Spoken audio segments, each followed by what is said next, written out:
Assalamualaikum warahmatullahi wabarakatuh. Jumpa lagi di channel Bunda Rafiat.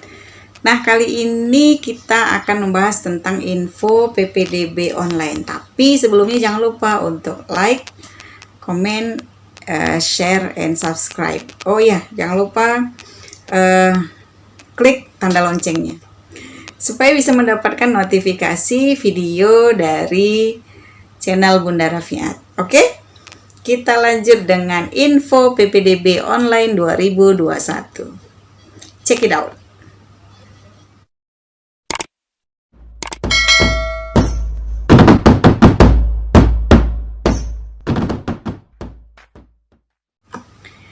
PPDB online 2021. Sekarang landasan hukumnya. Berdasarkan Peraturan Menteri Pendidikan dan Kebudayaan Republik Indonesia Nomor 1 Tahun 2021 tentang penerimaan peserta didik baru pada TK, SD, SMP, SMA, dan SMK. Dan ini Bunda ambil dari website informasiguru.com yang diunggah ulang. Nah, menimbang bahwa setiap warga negara berhak mendapat pendidikan yang bermutu dan berkeadilan sesuai dengan Undang-Undang Dasar Republik Indonesia tahun 1945. Kemudian Permendikbud nomor 44 tahun 2019 tentang PPDB pada TK, SD, SMP, SMA, dan SMK belum mengakomodir perkembangan kebutuhan hukum layanan pendidikan sehingga perlu diganti. Kemudian bahwa berdasarkan pertimbangan sebagaimana dimaksud dalam huruf A dan B, perlu menetapkan Permendikbud tentang PPDB TK, SD, SMP, SMA, dan SMK.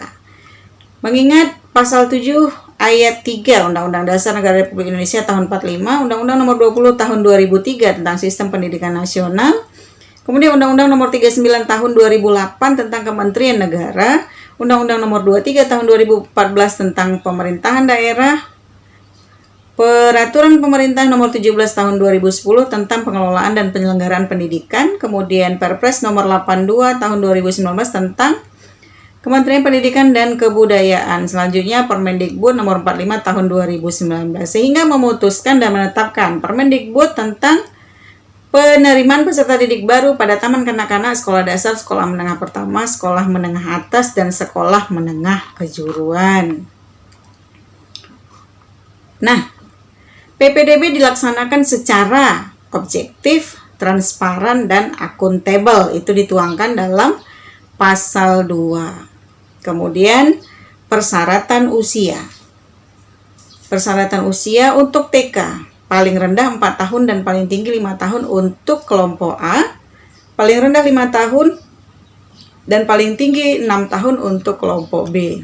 Sedangkan kalau untuk SD, persyaratan usianya adalah 7 tahun atau paling rendah 6 tahun pada tanggal 1 Juli tahun berjalan. Maksudnya adalah pada tanggal 1 Juli tahun 2021 nanti usianya paling minimalnya 6 tahun. Itu dituangkan dalam pasal 4. Kemudian prioritasnya untuk SD ini adalah usia 7 tahun atau ada pengecualian paling rendah 5 tahun 6 bulan pada tanggal 1 Juli berjalan bagi calon peserta didik yang memiliki kecerdasan atau bakat istimewa dan kesiapan psikis. Jadi bisa 5 tahun 6 bulan pada tanggal 1 Juli berjalan, namun memiliki kecerdasan dan bakat istimewa atau kesiapan psikis yang dibuktikan dengan rekomendasi tertulis dari psikolog profesional. Jadi tidak sekedar ucapan saja, tapi ada bukti tertulisnya. Nah, untuk SMP, persyaratan usianya paling tinggi 15 tahun pada tanggal 1 Juli tahun berjalan dan telah menyelesaikan kelas 6 SD tentunya atau bentuk lain yang sederajat. Itu dituangkan pada pasal 5. Sedangkan untuk SMA dan SMK, peserta didik baru kelas 10 itu paling tinggi usianya 21 tahun pada tanggal 1 Juli tahun berjalan dan telah menyelesaikan kelas 9. Dituangkan pada pasal 6. Nah, sekarang jalur penerimaan PPDB. Jalur penerimaan PPDB pada pasal 12 itu ada 4. Jadi ada 4 jalur penerimaan peserta didik baru tahun 2021. Yang pertama adalah jalur zonasi. Jalur zonasi itu adalah jalur tempat tinggal atau zona kita, zonasi kita. Kemudian afirmasi. Afirmasi ini adalah jalur untuk keluarga yang tidak mampu atau penyandang disabilitas. Kemudian jalur perpindahan tugas dan selanjutnya adalah jalur prestasi. Nah, kita akan coba bahas satu-satu berdasarkan pasal-pasal yang tertera di Permendikbud nomor 1 tahun 2021 tersebut. Nah, jalur zonasi. Untuk SD, penerimaannya paling sedikit 70% dari daya tampung sekolah. Untuk SMP dan SMA, paling sedikit menerima 50% dari daya tampung sekolah. Kemudian untuk jalur afirmasi, paling sedikit 15% dari daya tampung sekolah. Kemudian jalur perpindahan tugas orang tua atau wali, paling banyak 5% dari daya tampung sekolah. Kemudian untuk jalur prestasi itu kekurangan dari total persentase yang sudah ada di jalur zonasi, jalur afirmasi, dan jalur perpindahan tugas. Dan ini pada jalur prestasi pemerintah daerah nanti akan menyampaikan apa-apa saja syaratnya berdasar kewenangan Pemda setempat. Baik, jalur zonasi. Jalur zonasi ini penetapannya bagaimana? Itu akan disampaikan oleh Pemda setempat sesuai dengan kewenangannya. Jadi untuk wilayah zonasi itu ditentukan oleh pemerintah daerah setempat.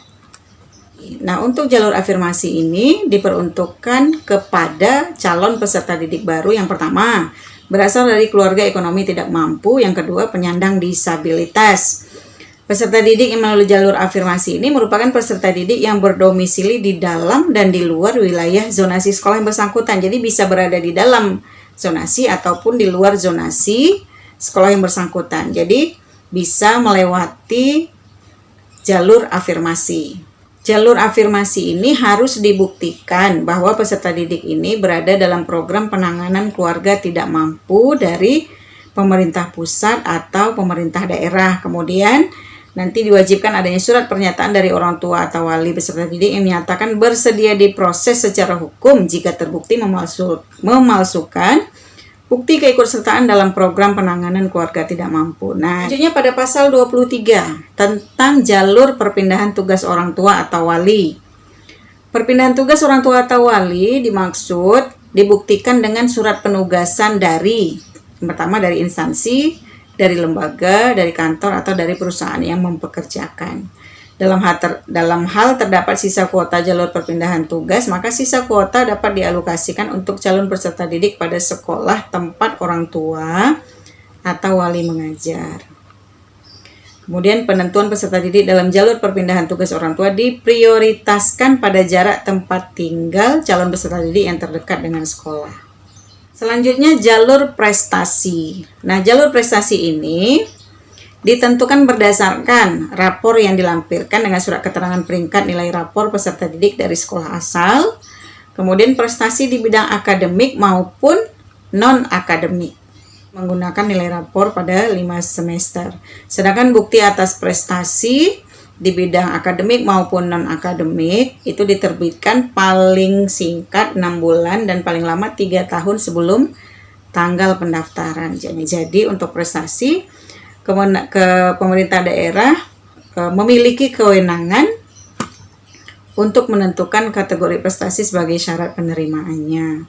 Kemudian untuk zonasi juga, persentase zonasi juga pemerintah daerah memiliki kewenangan untuk menentukannya.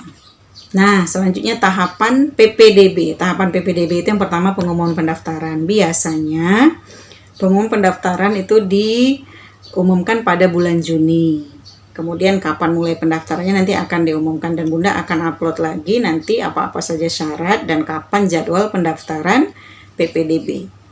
Kemudian yang pertama pengumuman pendaftaran, selanjutnya adalah pendaftaran, kemudian seleksi sesuai dengan jalur pendaftaran, pengumuman penetapan peserta didik baru dan daftar ulang. Baik, itu tadi sekilas info PPDB online 2021 yang ditetapkan di Jakarta pada tanggal 7 Januari 2021 Menteri Pendidikan dan Kebudayaan Republik Indonesia Nadiem Anwar Makarim. Di video berikutnya Bunda akan mengupload tentang syarat-syarat pendaftaran, kapan jadwal pastinya tentang penerimaan peserta didik baru. Oke, terus ikuti channel Bunda Rafiat, mudah-mudahan selalu bermanfaat. Tetap semangat dan sukses. Assalamualaikum.